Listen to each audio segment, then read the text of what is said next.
मतलब 10 साल कांग्रेस की सरकार रही, 2004 में स्वामीनाथन कमेटी की रिपोर्ट आ गई, नेताजी ये करवा दिए वो करवा दिए चौधरी साहब के लिए, मगर स्वामीनाथन कमेटी की रिपोर्ट नहीं कर पाए। वो लागू हुई तो मोदी जी ने आने के बाद। चौधरी साहब के सम्मान की बात है तो मैं दर्शकों को याद दिलाना चाहता हूं, हाँ यह सच है कि मुलायम सिंह जी ने उत्तर प्रदेश विधानसभा में लगवाई। क्यों?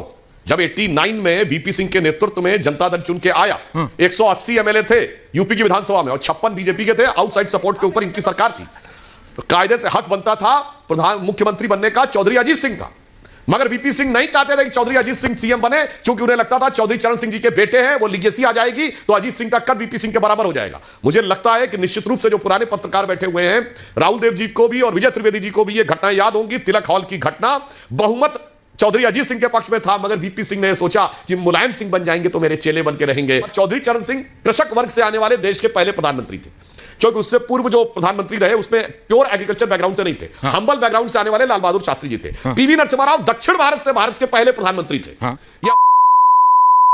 दोस्तों स्वागत है आप सभी को मेरे YouTube चैनल पर। दोस्तों आज की वीडियो बहुत ही मज़ेदार होने वाली है, क्योंकि आज की जो डिबेट हो रही है वो बीजेपी और समाजवादी पार्टी के बीच में हो रही है। इसमें कांग्रेस के प्रवक्ता हैं।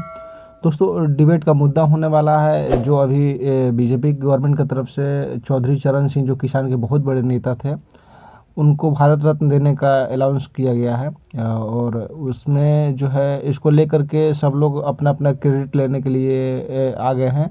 इसमें समाजवादी पार्टी का रही कि हमने चौधरी चरण सिंह के लिए ये किया है, कांग्रेस का रही कि हमने ये किया है, तो यहाँ बीजेपी राजनीति कर रही है। इस तरह का जो माहौल बनाया जा रहा है उसको लेकर के डिबेट हो रही है। दोस्तों बीजेपी की तरफ से सुधांशु त्रिवेदी जी हैं और समाजवादी पार्टी की तरफ से अनुराग भदौरिया जी हैं।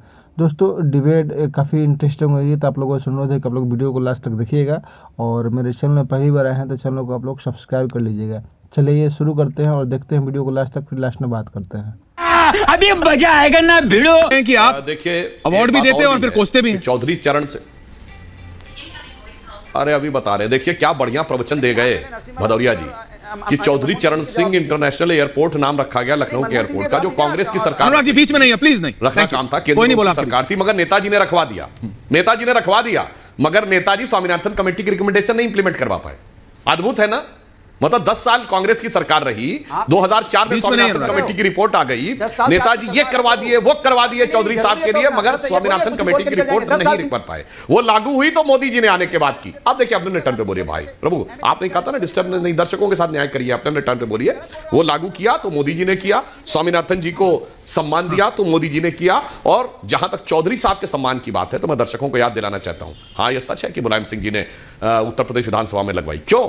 जब 89 में वीपी सिंह के नेतृत्व में जनता दल चुन के आया, 180 एमएलए थे यूपी की विधानसभा में और 56 बीजेपी के थे। आउटसाइड सपोर्ट के ऊपर इनकी सरकार थी, तो कायदे से हक बनता था मुख्यमंत्री बनने का चौधरी अजीत सिंह का, मगर वीपी सिंह नहीं चाहते थे कि चौधरी अजीत सिंह सीएम बने, क्योंकि उन्हें लगता था चौधरी चरण सिंह जी के बेटे हैं, वो लीगेसी आ जाएगी तो अजीत सिंह का कद वीपी सिंह के बराबर हो जाएगा। मुझे लगता है कि निश्चित रूप से जो पुराने पत्रकार बैठे हुए हैं, राहुल देव जी को भी और विजय त्रिवेदी जी को भी ये घटना याद होंगी। तिलक हॉल की घटना, बहुमत चौधरी अजीत सिंह के पक्ष में था, मगर वीपी सिंह ने सोचा कि मुलायम सिंह बन जाएंगे तो मेरे चेले बन के रहेंगे, मगर मुलायम सिंह ने 10 महीने के अंदर दिया झटका वीपी सिंह को, जब हम दोनों ने समर्थन वापस लिया और चंद्रशेखर जी के साथ जाके चले गए।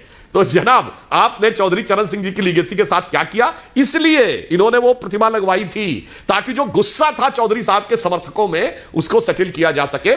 पर चौधरी चरण सिंह कृषक वर्ग से आने वाले देश के पहले प्रधानमंत्री थे, क्योंकि उससे पूर्व जो प्रधानमंत्री रहे उसमें प्योर एग्रीकल्चर बैकग्राउंड से नहीं थे, हम्बल बैकग्राउंड से आने वाले लाल बहादुर शास्त्री जी थे। पीवी नरसिम्हा राव दक्षिण भारत से भारत के पहले प्रधानमंत्री थे। यह अपने आप में बहुत महत्वपूर्ण बात थी, वरना यह माना जाता था भारत की राजनीति में कि चूंकि उत्तर भारत की संख्या अधिक है तो प्रधानमंत्री उत्तर भारत से ही बनेगा, परंतु दक्षिण भारत का कोई व्यक्ति देश का नेतृत्व करेगा और वह नेतृत्व पूरी जगह स्वीकार किया जाएगा और वह परिवर्तन भी ले आएगा। यह जो युगांतर स्थापित हुआ वो पीवी नरसिम्हा राव के समय में हुआ। इसलिए मैं कहना चाहूंगा कि इन दोनों विषयों पर जो निर्णय लिया है वो भारत के अंदर एक बड़े जो ट्रांजिशन आया उसके आधार पर निर्णय लिया। एमएस स्वामीनाथन जी जो एग्रीकल्चर की क्रांति लाए, इसमें कहीं किसी प्रकार का कोई शक नहीं है। कर्पूरी ठाकुर साहब सामाजिक क्रांति के जनक थे भारत की राजनीति में, और लाल कृष्ण आडवाणी जी सांस्कृतिक क्रांति के जनक थे। तो पांचों का जो निर्णय है मान्यवर, ये चुनाव राजनीति से नहीं, ये भारत की राजनीति के पैराडाइम शिफ्ट के प्रतीक ये 5 स्तंभ थे। इस आधार पर मोदी जी ने इनको यह सम्मान देने का निर्णय लिया है। विजय जी कुछ कह रहे हैं। विजय जी लेकिन बहुत महत्वपूर्ण बात है। अनुराग जी आ रहा हूं वापस। सुधांशु जी ने भी और राहुल देव साहब ने अनुराग जी वापस आ रहा हूं, होल्ड। बात की है कि राजनीति तो हमेशा होती है किसी तरह की, लेकिन उसके बाद राजनीति को भी देखिए कि जो ये 53 भारत रत्न हुए हैं अभी तक, जिसमें से पहले जो दिए गए, उनमें राजनीति देखिए कि किन लोगों ने किन लोगों को भारत रत्न दिया। कांग्रेस की सरकारों में किन किन लोगों को मिला, किन किन को नहीं मिला। अभी मोदी सरकार में 10 भारत रत्न दिए गए हैं पिछले 10 साल सर।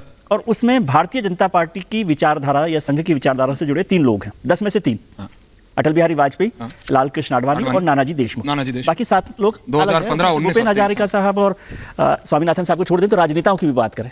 पीवी नरसिम्हा राव की बात करेंगे तो पीवी नरसिम्हा राव का जो कंट्रीब्यूशन है, आज जो हिंदुस्तान जहां पर पहुंचा उसकी शुरुआत उन्होंने की लिबरलाइजेशन को लेकर और पूरी वित्तीय आजादी की बात, बिल्कुल उस पर आज चर्चा करने की बात नहीं है। लेकिन उनके साथ जो महत्वपूर्ण बात हुई कि उनकी पार्टी ने उनको अनदेखा किया।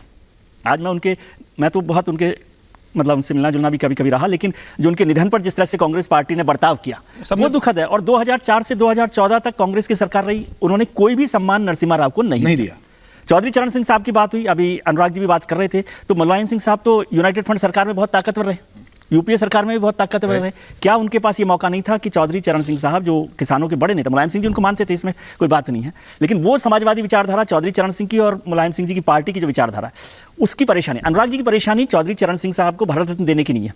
इसके बाद जो आज पॉलिटिकल डेवलपमेंट हुआ है, जयंत चौधरी साहब इंडिया गठबंधन छोड़ के भारतीय एनडीए गठबंधन में जाने की तैयारी कर चुके हैं, वो उनको तकलीफ दे रहा है, उसकी बात नहीं हो सकती। और स्वामीनाथन साहब का जिक्र करना तो बहुत महत्वपूर्ण है कि उनकी हरित क्रांति कब हुई थी। हरित क्रांति के जनक माने जाते हैं डॉक्टर एम.एस. स्वामीनाथन। तो डॉक्टर एम.एस. स्वामीनाथन ने जो हरित क्रांति की वो कांग्रेस की सरकार रही उस वक्त, उसके बाद लगातार कांग्रेस सरकार ने कभी उनको दिया। हाँ, तो उनका कंट्रीब्यूशन को उस तरह से नहीं किया गया। और इसको मैं महत्वपूर्ण मानता हूं कि राजनीति के हिसाब से भी देखा जाए तब भी दूसरी विचारधारा के, राजनीतिक विचारधारा के लोगों को देना और ज्यादा मुश्किल काम है, चाहे वो प्रणब मुखर्जी हो, चाहे ये चौधरी चरण साहब हो, नरसिम्हा राव, मदन मोहन मालवीय भी, मदन मोहन मालवीय जी पंकज जी अध्यक्ष रहे हैं, तो उन सबको ये देना भले ही राजनीति हो। और आज आप क्या सोच रहे हैं, पीवी नरसिम्हा राव को देने से आंध्र प्रदेश में भारतीय जनता पार्टी की सरकार बन जाएगी, ऐसा आपको लगता है? मेरे को नहीं लगता, लेकिन क्या पता पंकज जी कुछ कहना चाह रहे हो। पंकज जी, सुधांशु जी आ रहा हूं, पंकज जी, अनुराग जी आ रहा हूं, त्रिपाठी जी आ रहा हूं, पंकज शर्मा जी। चौधरी चरण सिंह जी को भारत रत्न दिया, अच्छा किया, राजनीतिक नजरिए के कारण दिया, ये ज्यादा अच्छा नहीं किया। आफ्टर थॉट है, साफ साफ दिखाई देता है, वरना 2-4 दिन पहले दे देते। और चौधरी 2-4 दिन छोड़ो, मैं तो कह रहा हूं 10 साल पहले दे देते, आपने नहीं दिया। 2-4 दिन छोड़िए, 10 साल पहले दे देते सर, जब उनके सुपुत्र कांग्रेस के साथ अलायंस में थे, कौन कौन से मंत्रालय थे उनके पास, तब दे देते सर। 2-4 दिन छोड़ो, 10-12 साल पहले दे देते, नहीं दिया।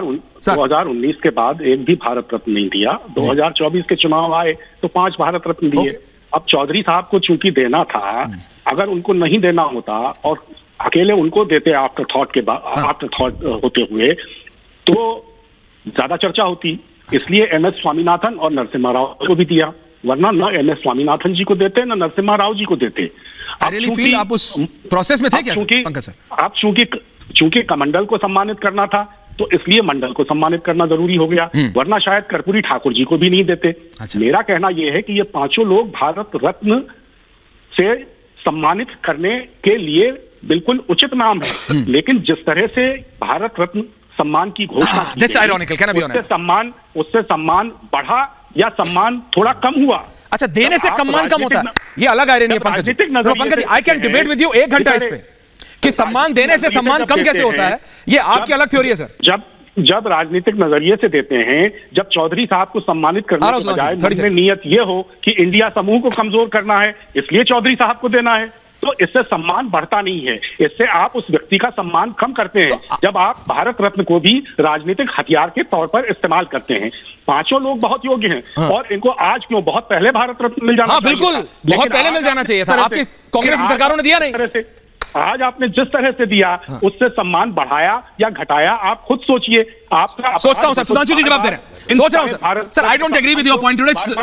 जल्दी क्विक, अनुराग जी आ रहा हूं, उसके बाद सुधांशु जी जवाब दे रहे हैं। दोस्तों, उम्मीद करता हूं कि आप लोगों ने डिबेट को लास्ट तक देखा होगा, आप लोग काफ़ी बढ़िया लगा होगा। दोस्तों, आप लोग कमेंट करके बताइए कि आपको ये डिबेट कैसा लगा।